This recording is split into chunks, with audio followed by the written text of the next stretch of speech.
perhaps unsurprisingly, yet another report has revealed the failings of yet another police force in the UK when it comes to victims of child grooming and sexual abuse. This time it's been revealed that Greater Manchester Police failed child sex abuse victims. After losing almost everything, former detective turned whistleblower Maggie Oliver has finally been vindicated. Although that vindication is bittersweet, because it's been revealed that almost 100 men over a period of 15 years were allowed to continually groom and sexually assault young British girls. And those perpetrators were then allowed to walk free because of the failings of Greater Manchester Police. These rapes were never recorded, and that is a failure. And it isn't a mistake, it was a deliberate and intentional desire to bury the truth.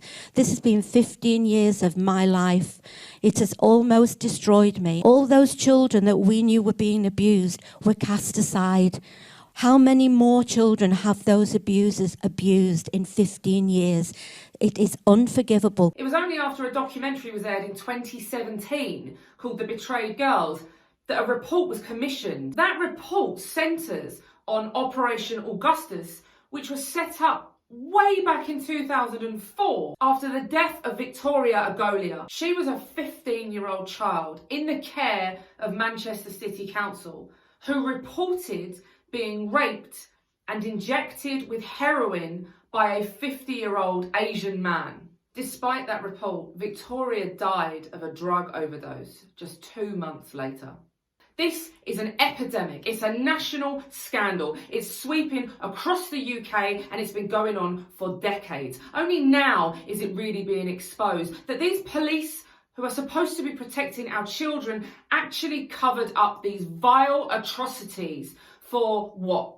Reasons of political correctness, not wanting to be labelled as racist because they daren't admit that the perpetrators of these crimes are largely Pakistani Muslims, or maybe just playing into the hands of the elite who seem to think that our children are at their disposal. If the authorities that we pay to protect our children are not going to do so, then we have a responsibility not only to protect our children from these monsters, these perpetrators, but from the very authorities that are aiding and abetting them. We must hold Greater Manchester Police and every other police force in this country to account for their failings and their inactivity. They have the blood of our children on their hands, and it's time we held them accountable.